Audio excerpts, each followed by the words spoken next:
It is 1:09. We reconvene from our earlier recess. Let's take up item 7D, which is approval of appropriate action related to the fiscal year 2025 Denton County budget. I'll hand it off to our budget director, Alejandro. Thank you, and good afternoon, Judge and Commissioners. If you would please flip to the August 6th tab on your white binders, you will find the agenda for today. It should be the third tab.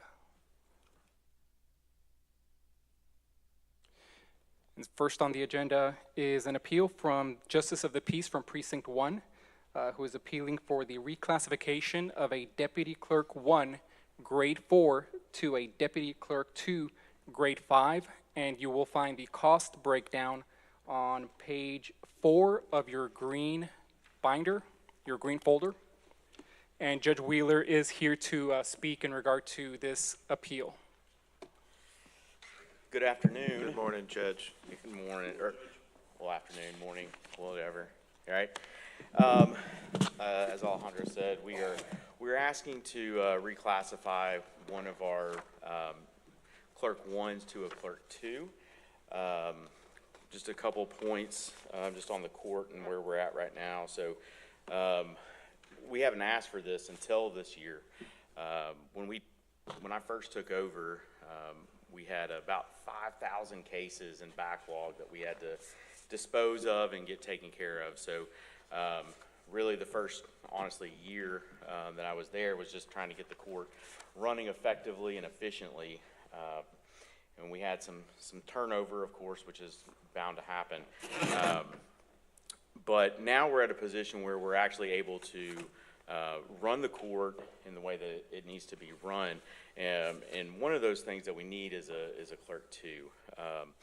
We are one of the only 2 of the JP courts. I believe JP3 also does not have a clerk 2. All the rest of them do.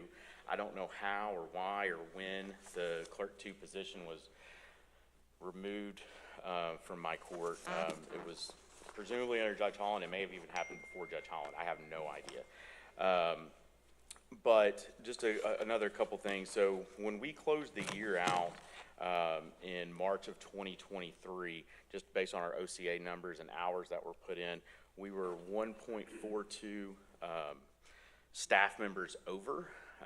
And then as we have closed cases and actually taken care of the job of running the court, as we stand here today, we are just 0.22 staffers over.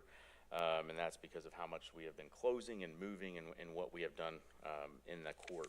Also, I just wanted to point out, so the person that we're trying to promote to the clerk 2 position, currently, just based on the HR numbers, if he was to be hired in off the street today, he would make more than what we would be paying him as a deputy 2, or as a clerk 2, by about $200. So just based on his time that he's been with our office, again, if he was hired off the street this afternoon to start with the county, he would be actually making more than what he would be getting paid as a 2. So I know the amount is negligible in the grand scheme of things, but I do know that all money and funds are important and how they are allocated. But again, if you have any questions about the specifics of the job itself, I will happily let my chief clerk, my court coordinator, she will answer all those for you if you have any questions. But I mean, that's pretty much what we're doing. Like I said, it's not a huge amount. However, it is needed, and if nothing else, for the clerks to know that there is a place for them to go and to advance to. So, I think Judge Kidwell was asking for this last year. We did not. I can't remember the exact nature of Yeah, Judge Curbo's request. Judge Commissioners, Judge last Curbo. year Judge Carbo requested as well. Yeah. Same reasoning that Yeah. Judge Wheeler is giving Yeah, I today. thought so, yeah. And yes, But- those are the only 2 JPs that do not have a clerk 2. And so what do you currently have? we have 4 clerk 1 or 3 clerk 1s and a clerk 3, and then a chief clerk, which is You have 3 1s and 1 3? and then my chief clerk. No twos? No twos. So, Okay, go ahead. oh, sorry. Go ahead, no, go ahead. Do you know why that happened by chance? I don't, So, or what a occurred? few years back, the original request was done from JP6. At the time, we didn't recommend it, but they appealed and the court granted that position for JP6. And then from that point on, every year, the JPs were getting one when they would come to request it. Okay, so, But we never, HR did not recommend it on the first place. Are you still not recommending what you today? Well, it's days on duties and work is not a recommendation. If we are talking about being equal with all the other JPs, the answer will be yes, but that's not my place to make that decision. But also, not all the JPs have the same number of staff though either, Correct. right? Right. Yeah. So with this would be in the salary survey, compensation survey? yeah. Yes. Oh, absolutely. Yeah, Okay, It will so- be part of it. Yeah, Yes. so, I don't know when.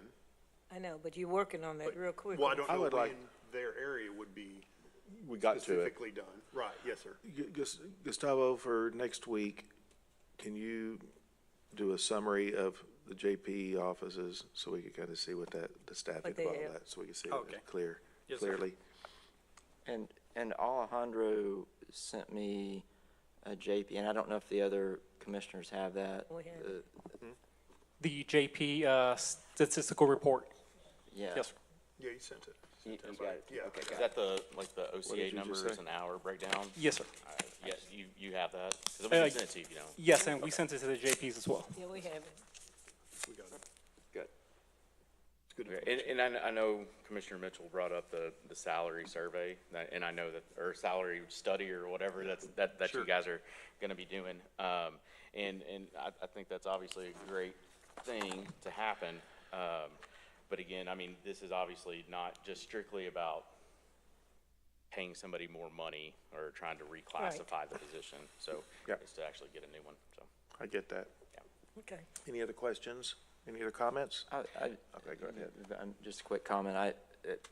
First of all, I appreciate, and I have to look at all this to make any decisions, but I appreciate that you're advocating for this.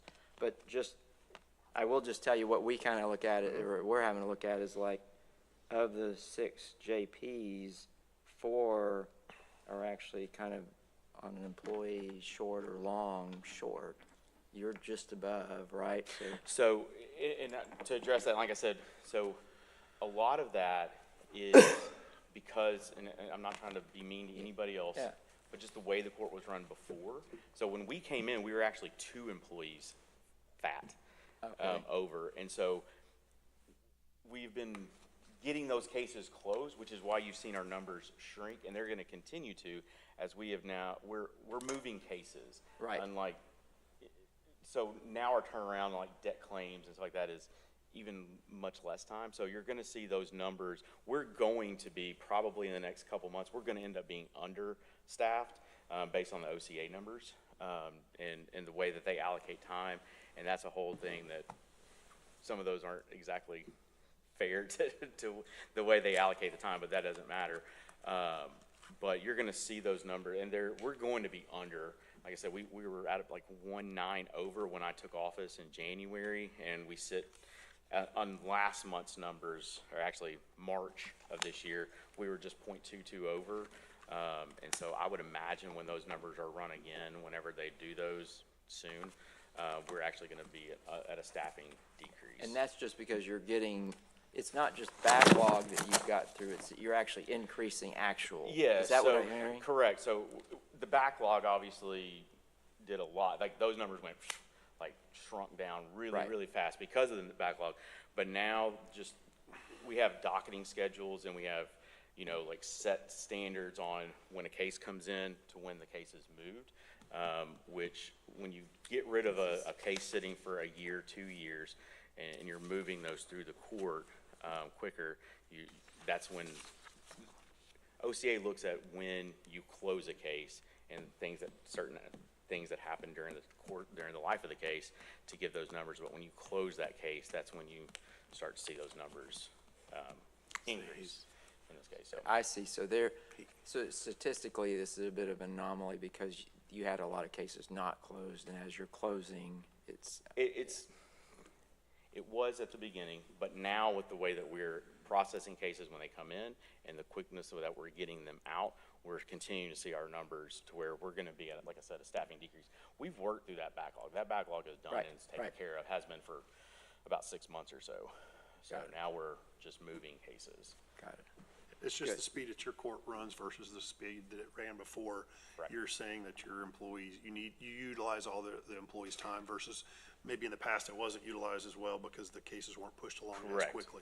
And so- Is that correct? Absolutely. And again, I know you're not pointing fingers at anybody. No, I'm no. not either. I'm just trying to make sure I understand in Yeah, a pretty and clear that's a- fashion, that's what you're saying. That's exactly what it is. Okay. So, yeah, when you're moving cases quicker, your employees are Sure, busy. all the Yes, time. So yes. that's Fair part enough. of it. That makes sense. It's not that you're out of cases or you're gonna be coming to the No. end. They should be growing actually under the circumstances. Right. Okay. Thanks. All right, Thanks. Thank you for that, Judge. Appreciate All it. right, any other questions? Thank y'all. Thank you, sir. Appreciate it. All right, next is our Sheriff's Office, Justice Management Division.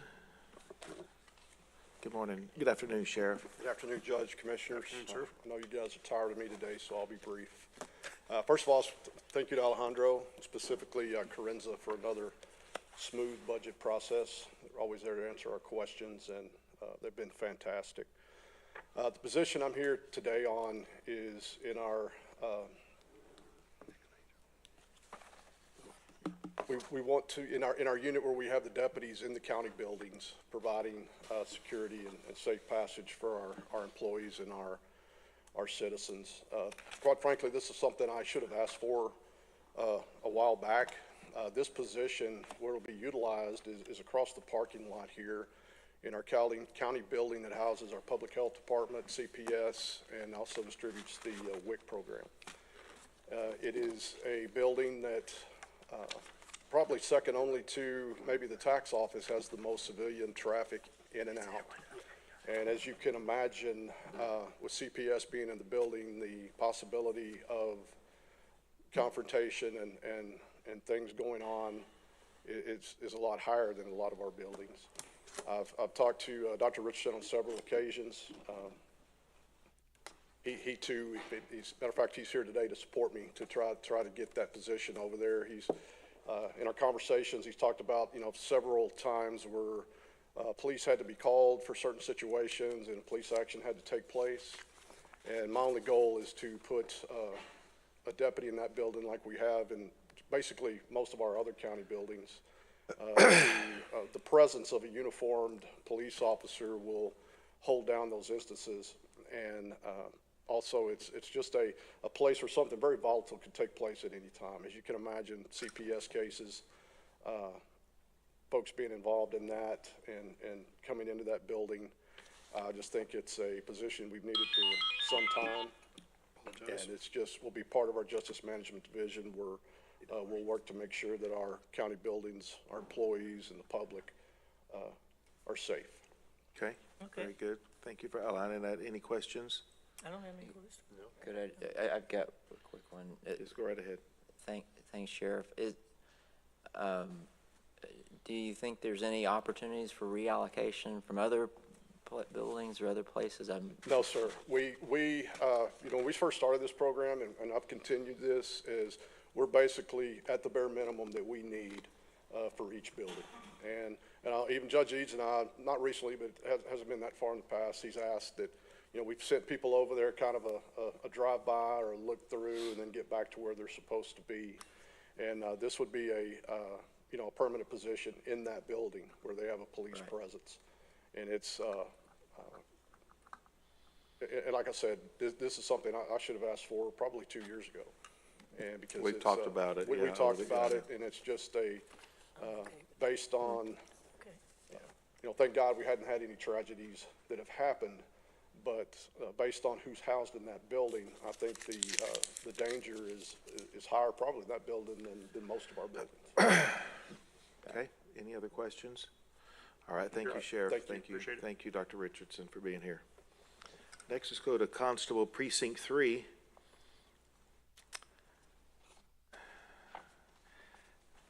Good afternoon, Constable. Good afternoon, Judge. Good afternoon, Commissioners.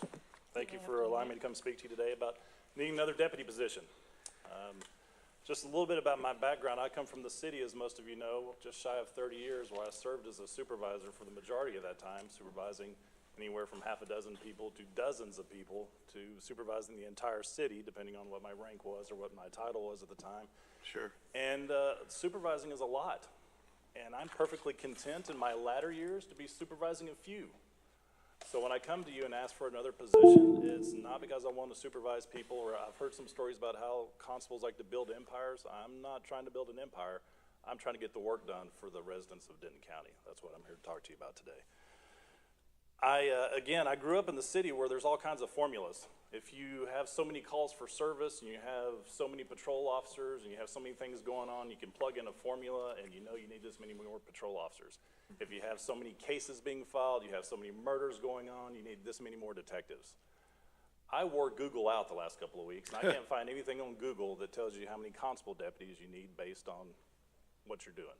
Yeah. I can't find them. It may be out there somewhere, and maybe my Google skills are just not that good. Stats are what you make them.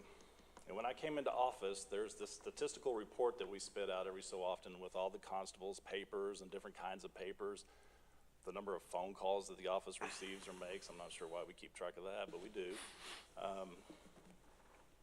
And different offices keep statistics differently, but the one thing I don't think that we keep differently is how many papers we intake. How many papers are sent to us by the courts or by the Attorney General. I think that number is pretty consistent. There's no differences in the offices. One of the things I also want to point out about statistics is, for some reason, and again, I've not been here for 100 years in the county, so I don't know why, and asking around, nobody really knows why, I don't count my chief deputy as a deputy out serving papers. My chief deputy, along with what you mentioned last week, is the supervisor in my office. He is supervising my deputies. He's working on writs of execution that are very intensive sometimes. You're dealing with plaintiffs, plaintiffs' attorneys, defendants, defendants' attorneys, and back and forth, and you drag on for weeks. And if there's something going on, if someone has changed the locks on a writ of possession and we're having to ram that door and go in, the chances that a use of force are gonna go up are high. And my supervisor, my chief deputy, goes out on those. If he's not available, I go out on those. I want a supervisor available on those calls, and that's my chief deputy's job, not out serving eviction papers. So I don't count him in my statistics, and I think as a county, we shouldn't probably count the chief deputy as statistics in that. It appears, looking at history, I had, the budget office sent me some stats from these statistical reports from way back. In 2010, I was looking at a precinct that was doing about 6,000 papers, and it said they had 6 deputies. And then redistricting happened somewhere along there, and by 2015, they were down to about 4,000 papers, and the county took a deputy away. And based on what I've seen and the way the numbers have grown over the years, I think 1,000 is the marker. I think when you're achieving over that 1,000 mark, you need a deputy.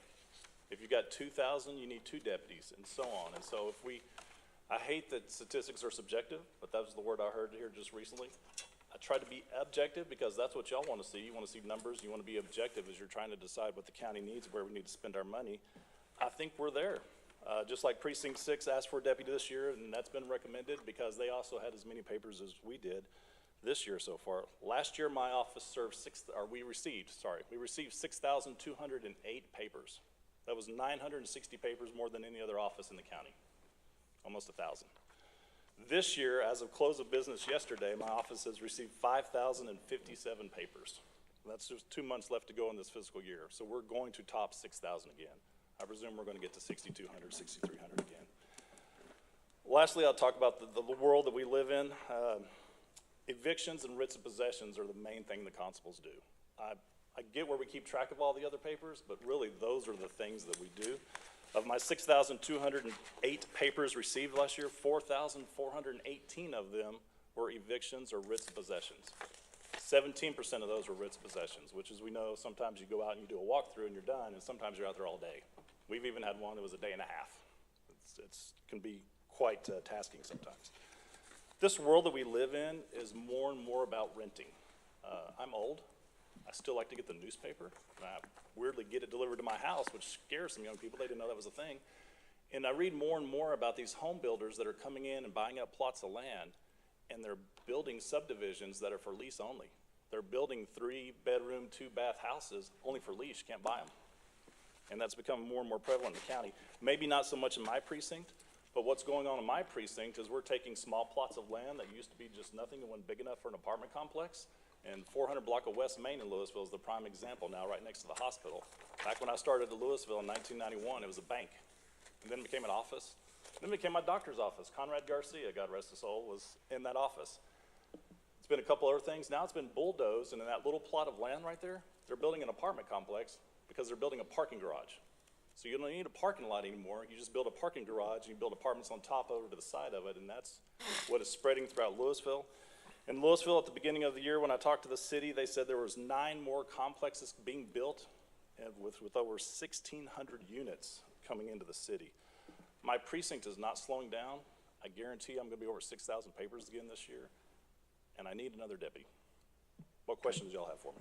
All right, very good. Thank you for outlining that. Does anyone have any questions? Any questions for the constable? Okay, good. Thank you. Thank you Did a so good much job for outlining that. appreciate Thank the you, presentation. Dan. All right.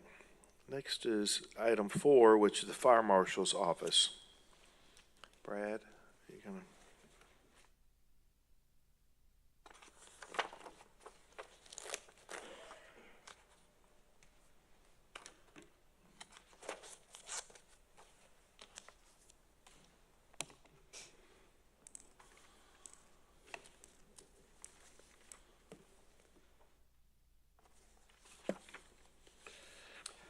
Good afternoon, Judge, Commissioners.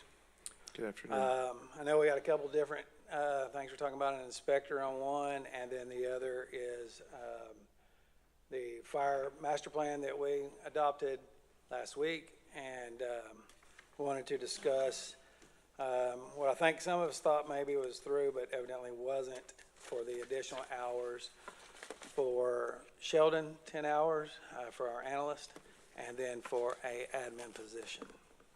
So we're asking to fund that. That admin position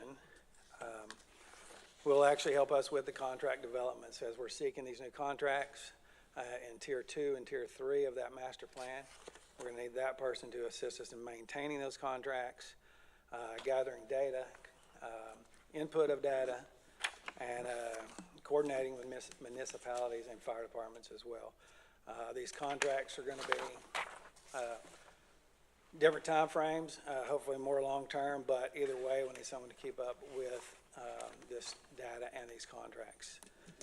This position, as we don't have contracts currently in place, we do see that down in the future that it would be supplemented or paid for in full actually by the contracts that we receive. So we're asking for, we don't want to call it temporary, but as those contracts grow, we believe and we know that those will be contracted or paid for by those contracts.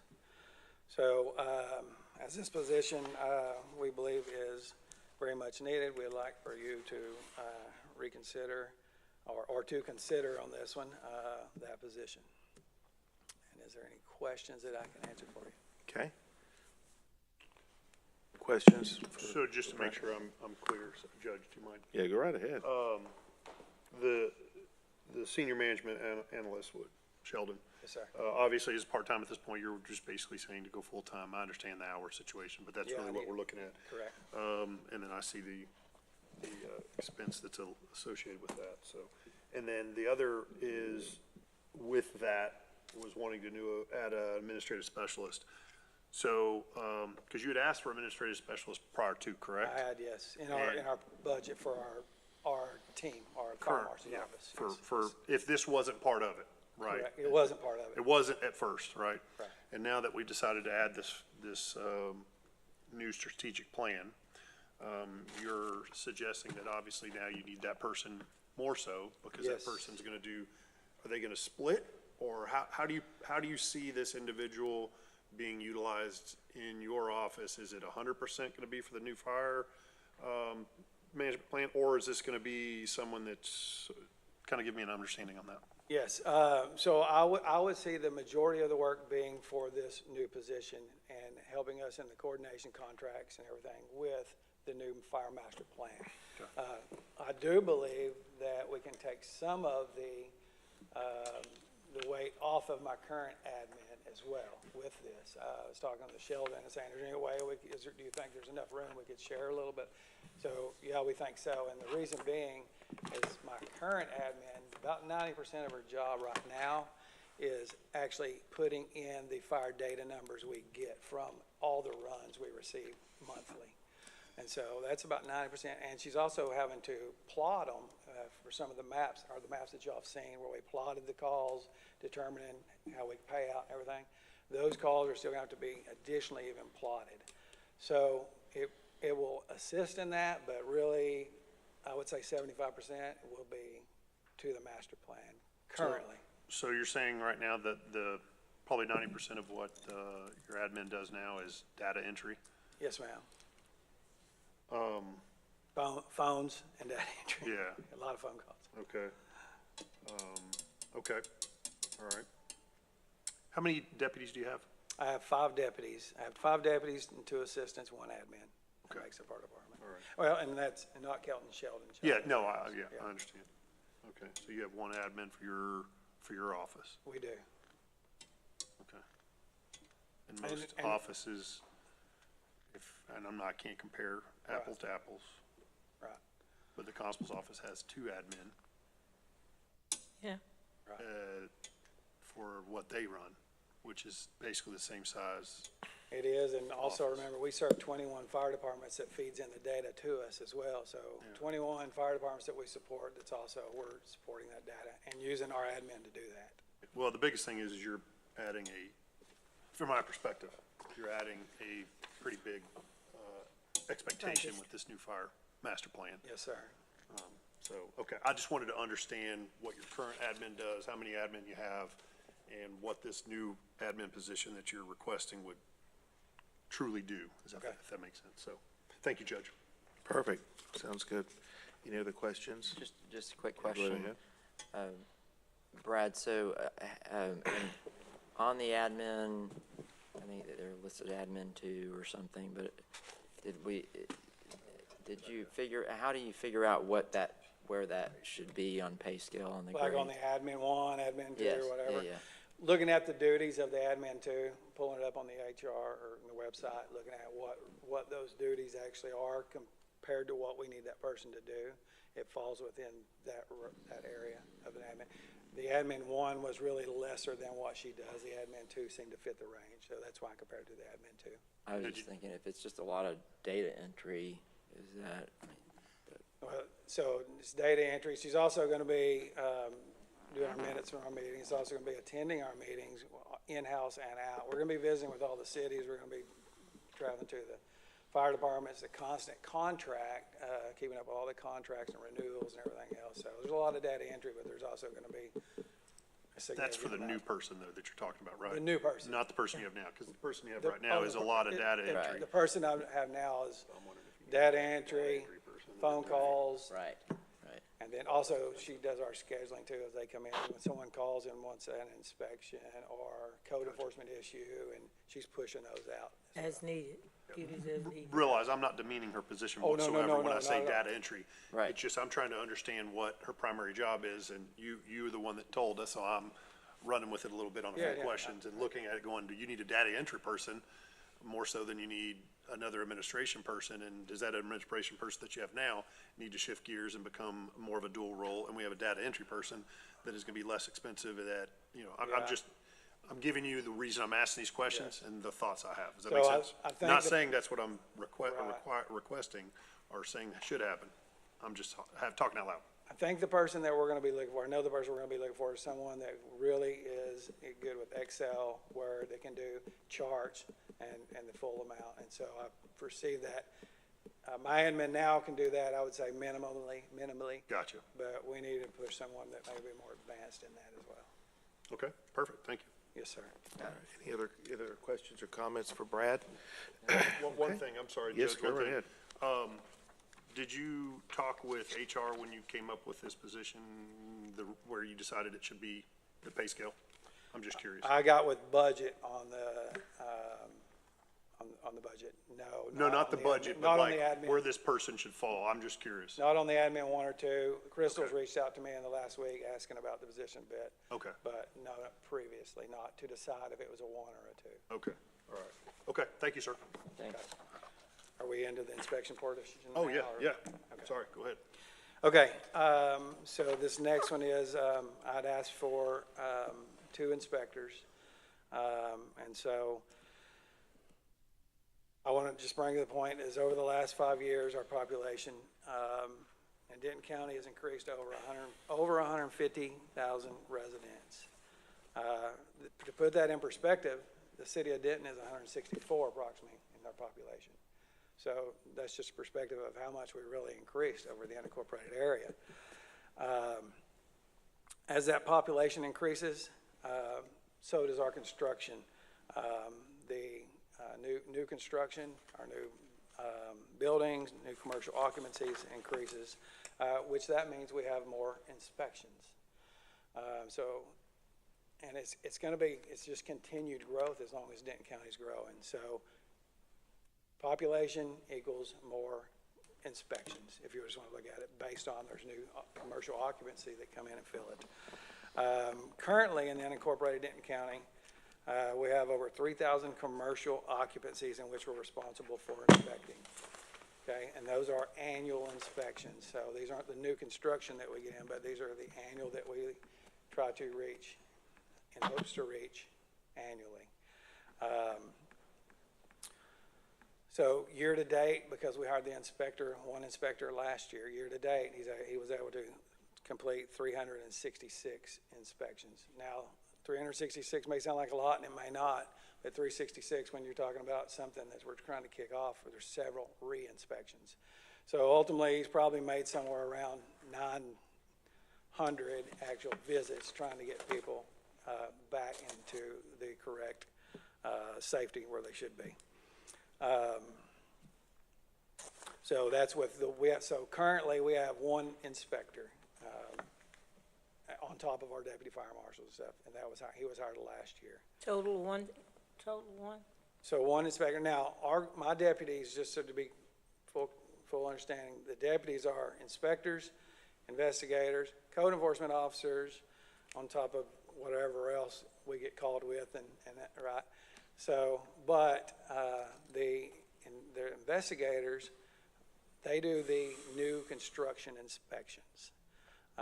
So the annual inspections are what has been pushed to the side, honestly, for years, and we're trying to get those back under control.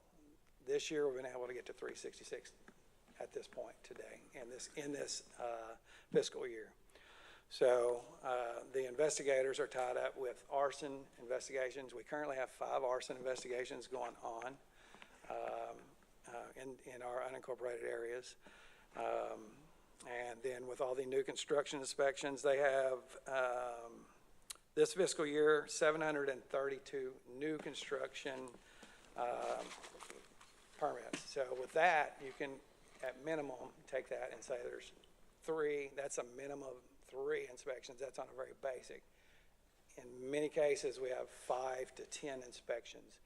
So if you take that 732 and do the math, we get, minimally 2,200. That's the minimum. And so, but really and truly, that number is somewhere probably around 7,500, and that's actual visits. So with that being said, the investigators, what we call the deputy fire marshal investigators, they're unable to go out and do annual inspections to this. So that's what we're following, the annual inspections. And just the reason being is with the arson investigations, the code enforcement, illegal dumping, environmental hazards, and everything that they encompass, there's just not a possibility to reach that. They truly are maxed to where they could, they're pushing their envelope. Another stat, just Our commercial growth over the past 5 years is 99.2% growth over the past 5 years from where we were. Which to me, that's a pretty outstanding number in 5 years for commercial development.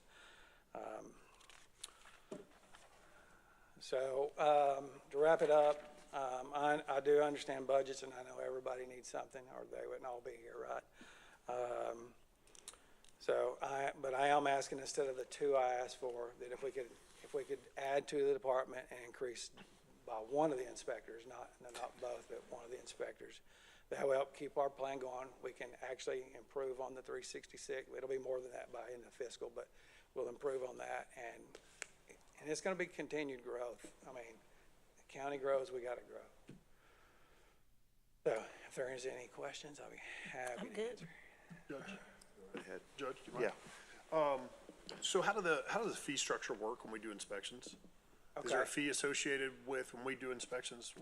How does that work? If you Yes, don't mind? sir. Annual inspections are billed based on square footage. It's a Okay. very, very low inspection. In fact, some cities and stuff don't bill for their annuals. We do, but it's very minimum because we want to pay for our cost. Right.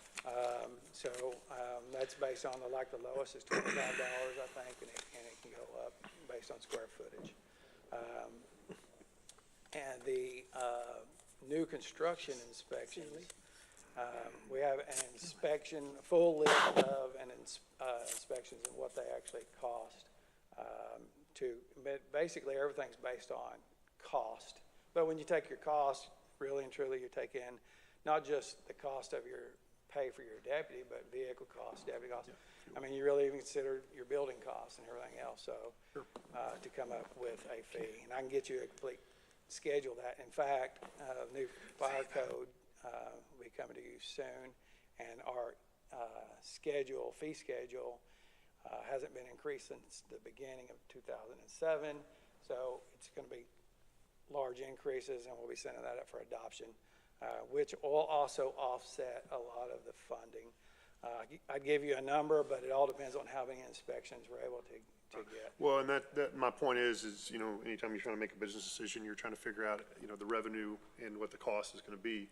And so if adding this new individual is somewhat not only going to do a better job being able to take care of the citizens and making sure that we're able to take Yes. care of some of these annual fire inspections as well, so we have everybody safe, right? That's Right. number one. But number two, part of that is being able to cover the cost of that individual by now we're going to be able to do more of X, Y, Z. Right. That we charge a fee for, and I'm not saying it's going to be cost neutral, but at least if you're able to show, hey, I'm using just raw numbers. If it costs $50,000 for a person, and we're able to show revenue from what that individual does specifically of 30, 40, whatever, then we understand that, hey, there is about a $10,000 gap, but that is very minimal compared to X, Y, Z. So that's how I look at it. And so if I had that understanding, it makes it easier for me. I will tell you that through our fire code permits, that funding goes into its own account, that it stays in fire code. It's not part of the general fund. We pay for 5 of our positions. So have our department of 9, out of the fire code, we're paying for 5. Yeah, that's great. Okay, that's good information. And Thank you. that's covered through the permit fees that we're talking about. Perfect. Thank you, Judge. Yes, ma'am. Good, thanks, Brad. Okay, thank you. Thanks, Brad. So you asking for 1 instead of 2? Yes, He's negotiating. I'm negotiating in hopes to get 1 out of the 2. I want to make sure I heard that. Yes, ma'am. Thank you. Thanks, Brad. Okay, so I think, let me see here, let's go to 5. And we do have Kevin here. We have technology services. So Alejandro, what? Yes, wanna Judge, walk us through this? Yes, this is a request from Technology Services to basically reallocate funding between several M&O line items. So it is a $0 impact, and the request is simply to transfer funding, which you can see on page 3 Yeah. of the changes sheet. And it's just several different line items that Technology Services is requesting to transfer funding from and to. And there's no, budget doesn't have a reason to recommend against it, but you can see that detail on page 3 of your green folder. Okay. So, all right, any questions about that? Okay, so it's just interdepartmental transfers and reallocations, okay? Yes. All right, Okay. all right, 5 is county court appointment representation. Yes, we also have a request from the county courts to increase funding for the court-appointed attorney funding for the courts. So as you saw from today's regular agenda, the funding has reached its limit for this current fiscal year, and they will more than likely exceed that funding for next year. So they are requesting an increase in funding. These are mandated services that we provide for indigent defendants and indigent juveniles. And so the total cost is listed on page 4 of the green folder. So the request is to increase funding by a total of $700,000 for FY 2025. And this is built into contingency, as probably Commissioner Mitchell and the judge remember from years ago. We used to do a lot of transfers from contingency to the courts. We haven't done those over the past couple of years after we worked to consolidate all of that funding into one department for the district courts and one department for the county courts. So basically what we're doing here is simply reallocating funding from contingency over to the county courts to only be used for court-appointed representation. And are you reducing the funding that we allocated for contingency as same? Yes, because we always take into account that funding when budgeting for contingency. So we took that down as far as what, any rate impact. So you're asking, but you are asking for an increase in that. The county Oh, we courts already had- are county requesting, court. to increase. And we are projecting that they will, so if we don't allocate this funding, then more than likely we'll have to allocate it next year through a budget amendment from contingency, so. Unfortunately, the total of state doesn't give 700. us Yeah, more right, it's a on those, mandated service, indigent funds. Right. an unfunded mandate. Yeah. Okay, so that's just an Yep. explanation of that. Okay, and the criminal district attorney, does anyone from the DA's office here? Okay, Yeah, I don't believe anyone from the DA's office indicated that they would be present. okay. Go ahead. Yeah, so this request you will see on on this same page, page 4 of the green folder. And the request is basically from the district attorney's office. They're requesting to increase the structure for the attorney ones. And we do have a pay scale that kind of references this information. If you will turn to the appeals and revisions tab to page A113. What you'll see is we have 3 different pay scales. And that's page A113. So the first pay scale on the left is basically the current year pay scale for FY 2024 for attorneys. In the middle pay scale, you'll see the pay scale that reflects our FY 2025 recommended budget, which is increasing the minimums by 3%. And then on the last column, on the last pay scale, you'll see the request from the district attorney, which is to increase the minimums of the pay scale by 7%. And that's just for the very top row, just for the attorney ones. So the request from the DA is to increase the minimum pay scale by 7% in addition to whatever the county is doing for regular employees. So it would be a total increase of 10% just for the attorney ones. So that is the request from the district attorney's office.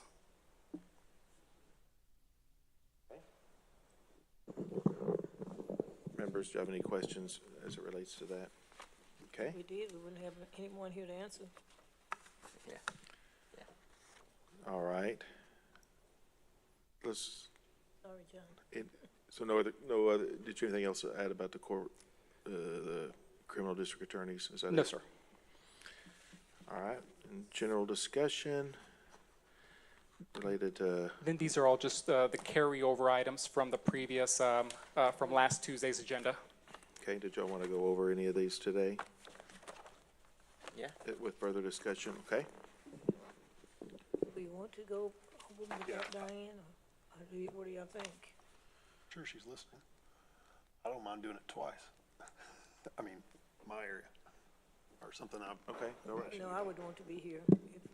I know that Commission, I'm good we're not with gonna, whatever you we're not guys gonna decide. decide these things today, but we can go ahead. Right, and- yeah. Right. We could, There's no decision. if y'all wanna talk about it, sure, we're welcome to.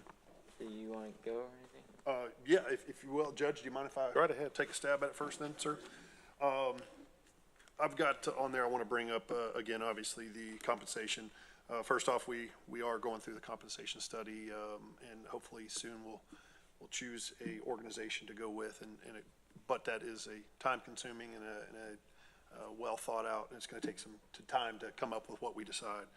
With that said, then, I still am very hard. I have a very strong opinion of doing something that we've never done before, actually, in the one-time payout to the employees. We've never done it. I'm not sure that this court will have maybe an opportunity to do it in the future. This is a deal that I think employees have to understand. It's a one-time thing. It's not a ongoing opportunity. If it happened, great. If it didn't in the future, it is what it is.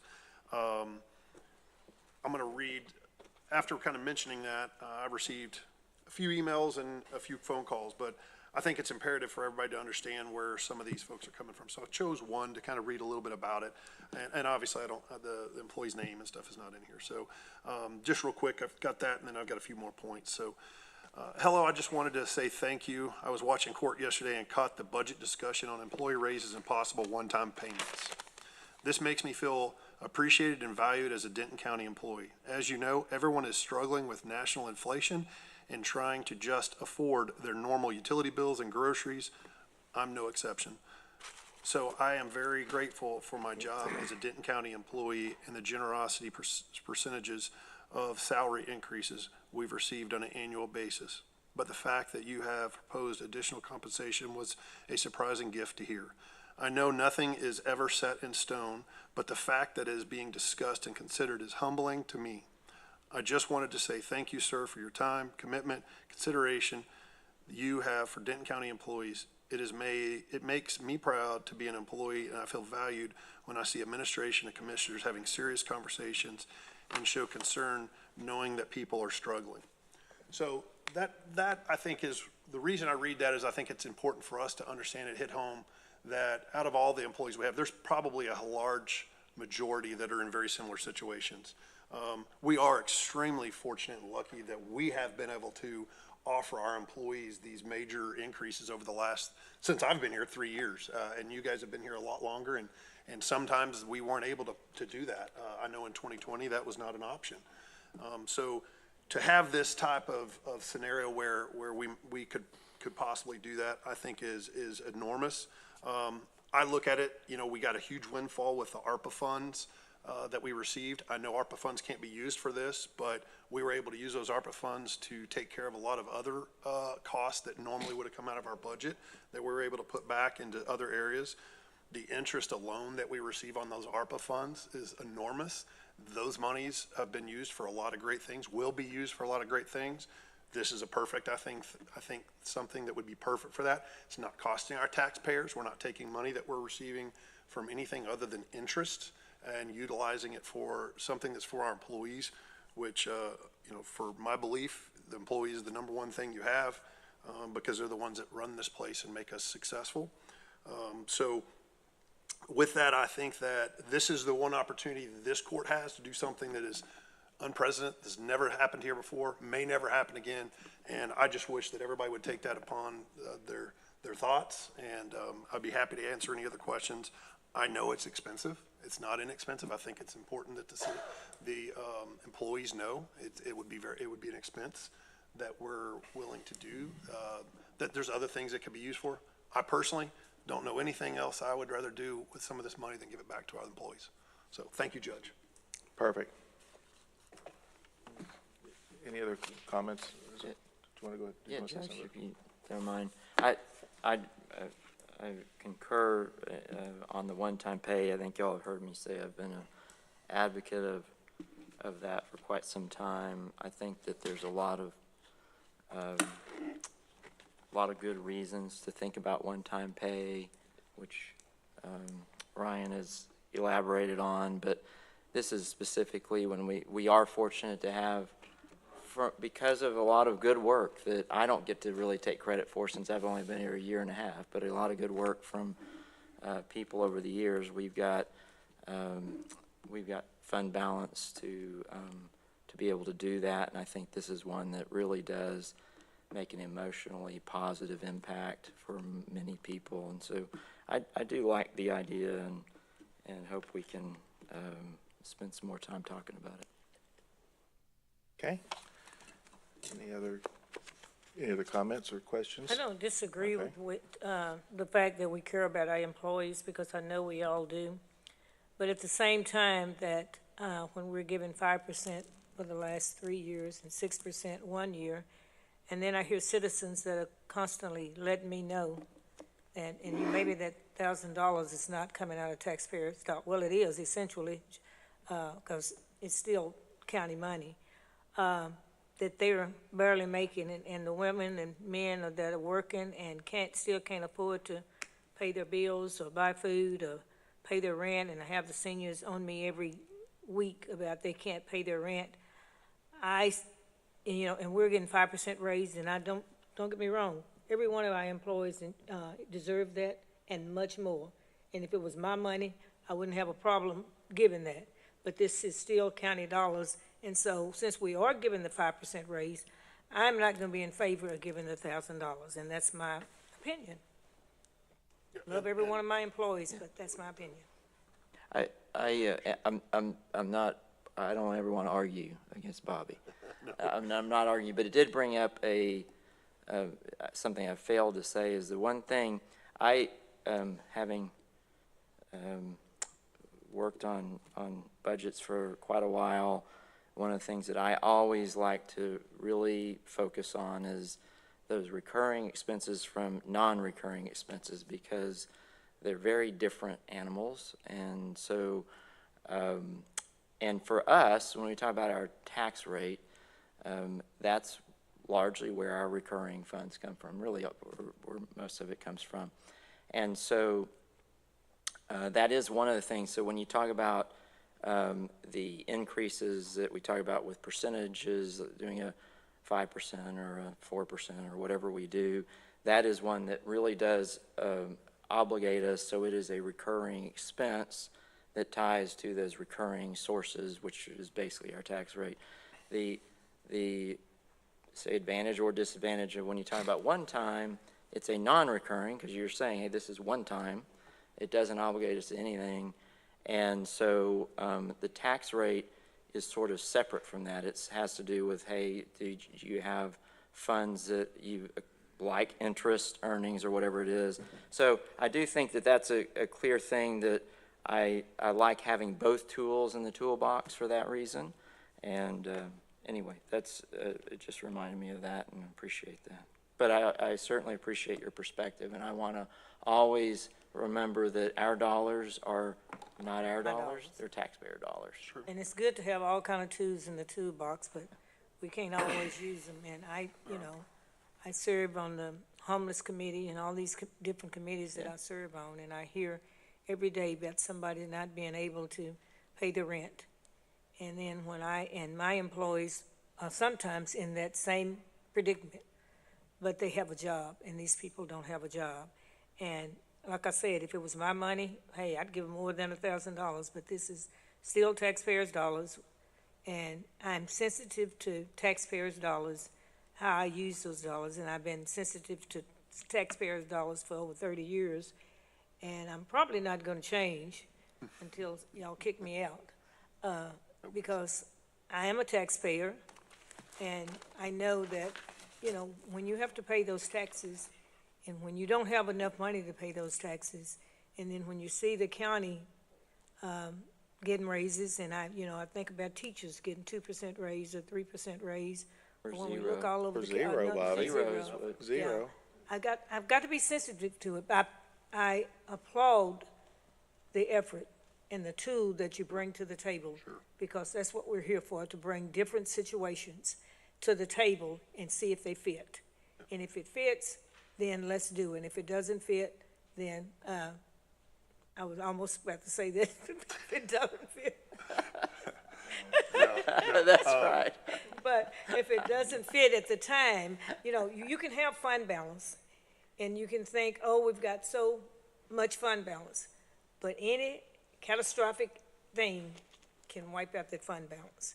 Sure. And I know you know that, Kevin, Oh, yeah. having been on the council.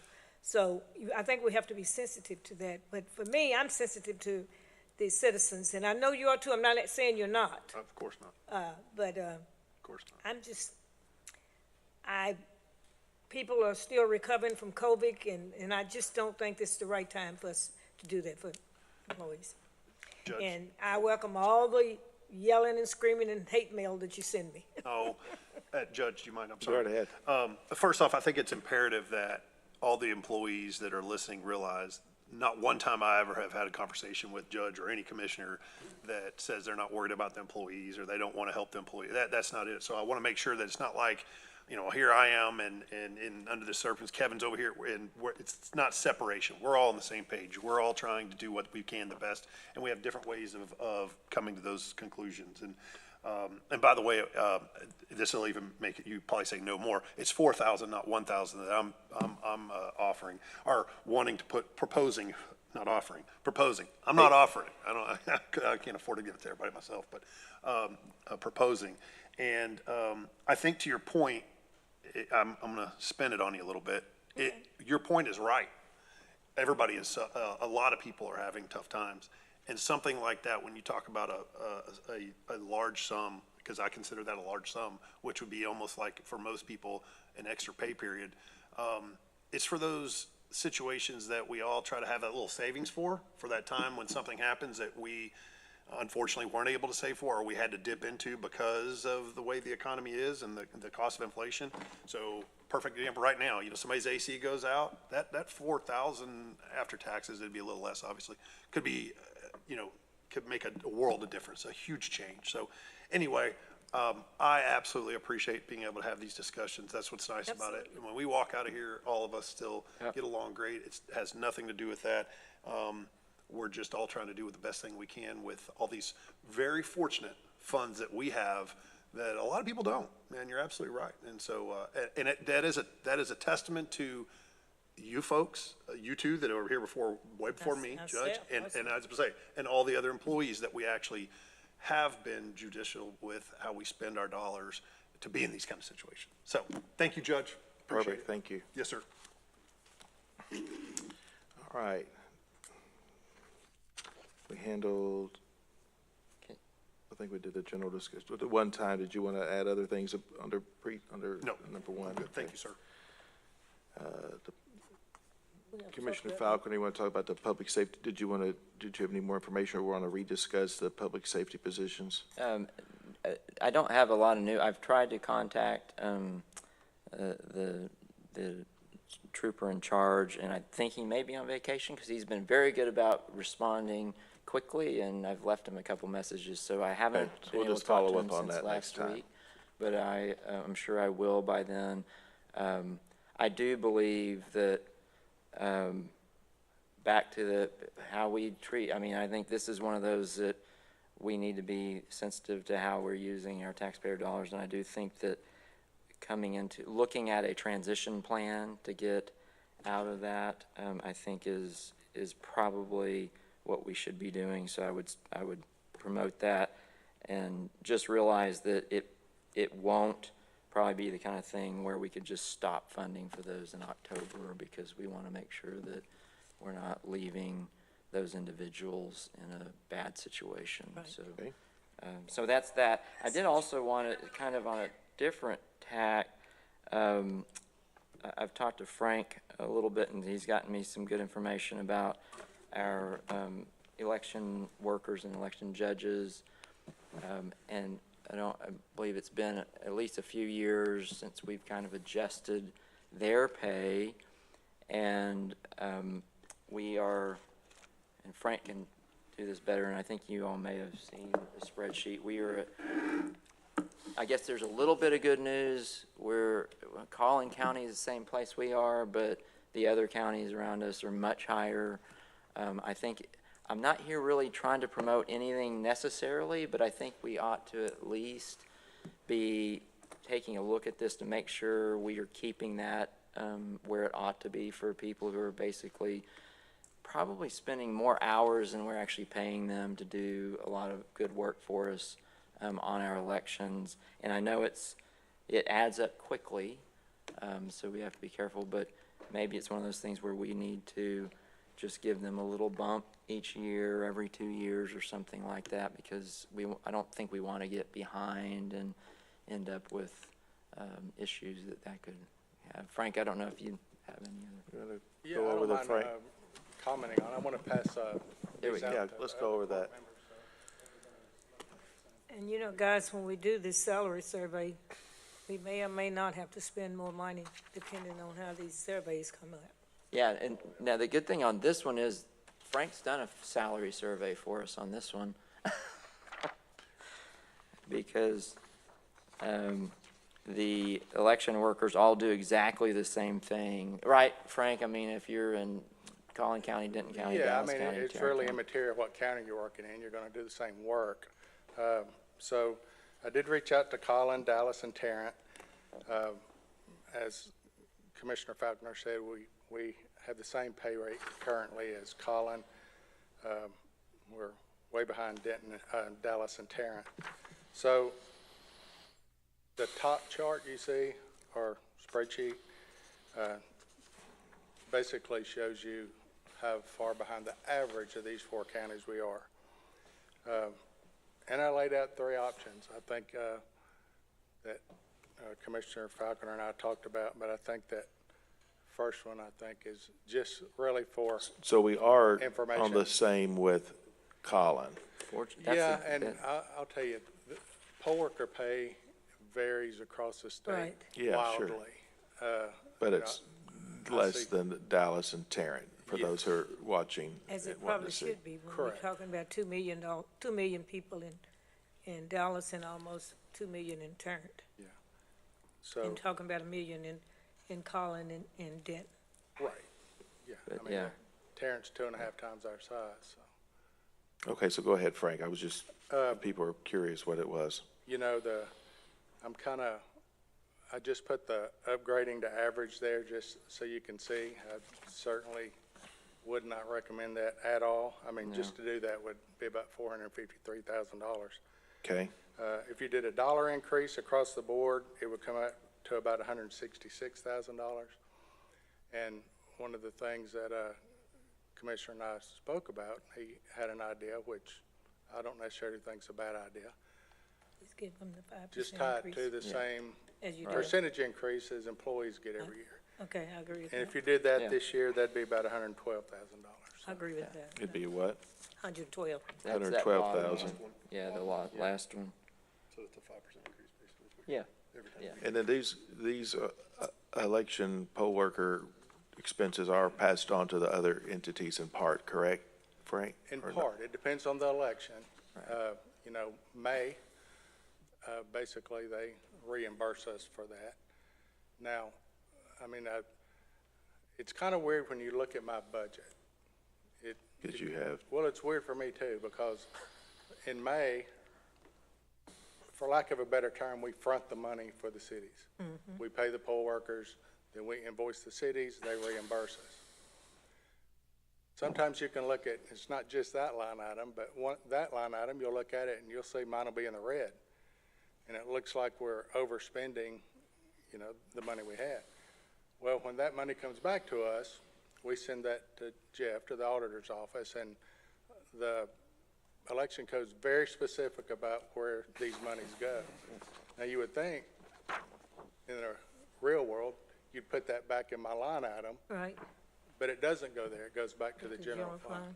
So we may be getting reimbursed for it. Sometimes if you look at my budget, it may look like we're not. It's just gone somewhere else. But yes, for some of that, we are reimbursed.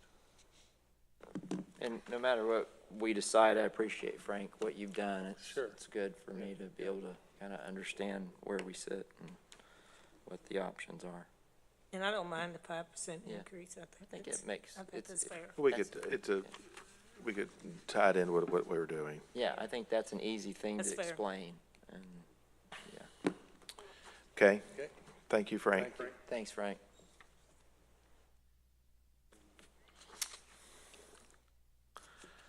All right, any other questions for today? Alejandro, I do believe you need some lead time. He needs some lead time on the refunding. Yes, there is just one item that I do need action on today, which is just to finalize the principal pay down amount. So that is listed at the bottom of page 2 of the green binder.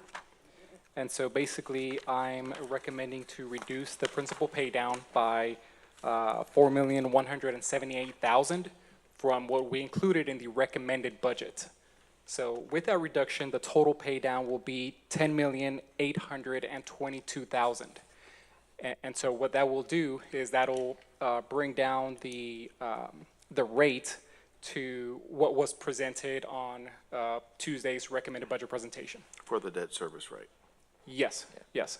This is essentially to help compensate for the change in values, when we got the final values that were off a little bit from what we were working on. Yes, that's correct, because the recommended budget was prepared on the last set of preliminary values. So once we got the certified totals, the values did decrease a little bit, and so that's what we're doing. We're just adjusting the pay down a little bit as well to keep the total rate that we recommended the same. But the reason we need to take action on this today is that so Michelle, our tax assessor, can work up the voter approval rate, and she'll come to court next Tuesday and present the final no new revenue rate and voter approval rate. And then after that is when court can take action to propose a tax rate. Perfect. I'll move for approval. A second. We have a motion and a second. Any other discussion? All in favor say aye. Aye. Any opposed? Motion carries unanimously. All right, any other things for today? Y'all good from the budget office and the auditor's good? Are y'all good? Anything else? Okay, all right. I do want to just thank Jeff's team and Alejandro's team who've been hit by a barrage of questions from me again, so Good. appreciate them always being available. That's great, good. They do a great job with that. They All do. right. Hearing no other action before the court, we are adjourned. Thank y'all. Thanks.